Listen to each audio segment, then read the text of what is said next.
Assalamualaikum warahmatullahi wabarakatuh. Pada kesempatan ini saya akan menyampaikan demonstrasi kontekstual strategi mewujudkan pendidikan yang berpihak pada murid berdasarkan pemikiran Ki Hajar Dewantoro. Sebelumnya izinkan saya memperkenalkan diri. Nama Salis Fathur Rohmah, mengajar matematika di SMA Negeri 1 Klirong. Video ini saya buat untuk memenuhi tugas CGP Angkatan 6 Kabupaten Kebumen. Kita awali dengan 3 semboyan Ki Hajar Dewantoro terkait dengan pendidikan, yaitu ing tut, ingarso sungtulodo, ing madyo mangunkarso, tutwuri handayani. Dengan 3 semboyan ini diharapkan kita dapat mengantarkan murid kita menjadi manusia merdeka, yaitu manusia yang mampu berdiri di atas kekuatan sendiri, tidak bergantung pada orang lain.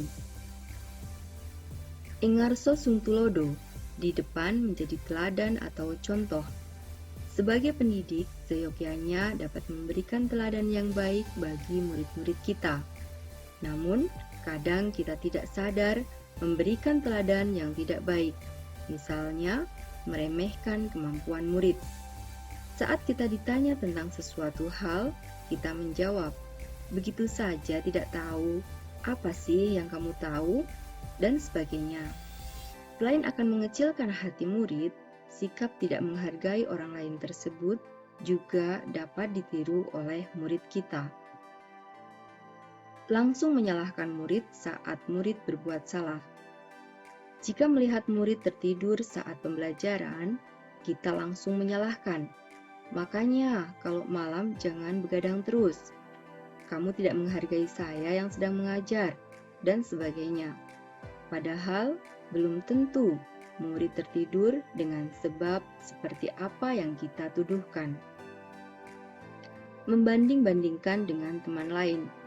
Sebagai pendidik selayaknya kita paham bahwa murid kita bagaikan tanaman di taman atau ladang kita. Mereka punya watak yang berbeda-beda, punya kelebihan dan kekurangan yang berbeda-beda pula. Setiap murid tidak dapat dibanding-bandingkan. Semboyan pendidikan menurut Ki Hajar Dewantoro yang kedua adalah ing madyo mangunkarso. Di tengah dapat menjadi penuntun. Dengan perbedaan watak murid kita, pendidik dapat menuntun mereka ke arah pencapaian keselamatan dan kebahagiaan setinggi-tingginya sebagai manusia dan anggota masyarakat, menebalkan atau menguatkan watak yang baik, dan menipiskan watak yang tidak mendukung kuatnya nilai-nilai kemanusiaan. Pendidikan menurut Ki Hajar Dewantoro merupakan tempat persemaian benih-benih kebudayaan. Diumpamakan murid-murid kita sebagai benih-benih yang ada di taman atau ladang kita. Benih itu akan tumbuh sesuai kodratnya.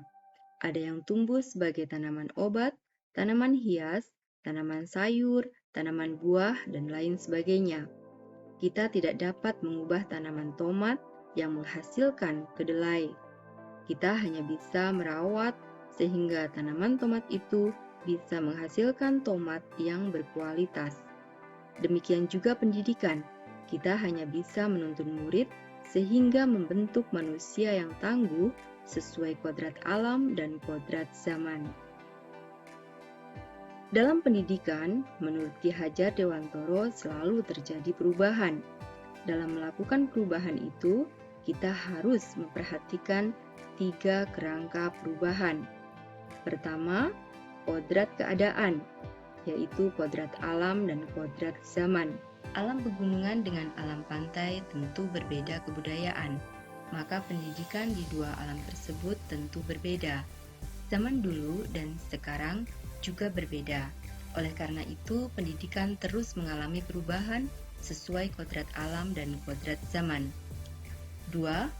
Prinsip melakukan perubahan, yaitu memenuhi asas trikon, kontinuitas, konvergensi, dan konsentris.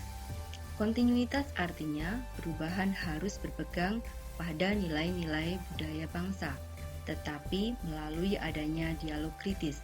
Konvergensi artinya setiap perubahan menuju pada satu titik yang memperkuat nilai-nilai kemanusiaan. Konsentris artinya perubahan harus bisa menghargai keberagaman dan dapat memerdekakan. Yang ketiga, apa yang berubah? Dalam pendidikan, yang berubah adalah budi pekerti. Budi berarti cipta, rasa, karsa. Pekerti artinya tenaga. Dengan pendidikan, kita dapat menajamkan pikir, melembutkan perasaan, memperkuat kemauan yang menghasilkan karya. Jika proses penguatan budi pekerti tersebut secara menyeluruh dan seimbang, diharapkan akan menghasilkan manusia yang bijaksana. Semboyan pendidikan menurut Ki Hajar Dewantoro yang ketiga adalah tuturi handayani. Di belakang memberikan dorongan atau motivasi. Ada 3 pihak yang berperan penting dalam mendidik, yaitu keluarga, sekolah, dan lingkungan. Rumah merupakan tempat pertama dan utama untuk membentuk karakter atau mendidik anak. Sekolah sebagai tempat pendidikan formal, dan lingkungan juga sangat mempengaruhi terbentuknya budi pekerti anak. Seandainya ketiga komponen ini secara bersama-sama bersinergi, berkontribusi dalam pendidikan anak, maka semakin cepat Indonesia hebat.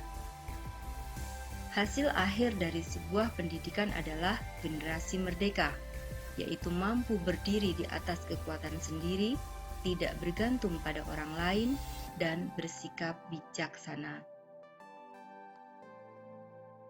Untuk dapat mewujudkannya, sekolah perlu mengupayakan hal-hal sebagai berikut. Pertama, lingkungan sekolah dibuat yang menyenangkan. Kegiatannya memperkuat budi pekerti secara holistik dan seimbang. Kedua, hubungan sekolah dengan orang tua atau wali murid dioptimalkan. Ketiga, sekolah menjalin kerjasama dengan pihak-pihak luar yang dapat mendukung pendidikan murid. Demikian demonstrasi kontekstual strategi mewujudkan pendidikan yang berpihak pada murid. Semoga bermanfaat. Terima kasih. Wassalamualaikum warahmatullahi wabarakatuh.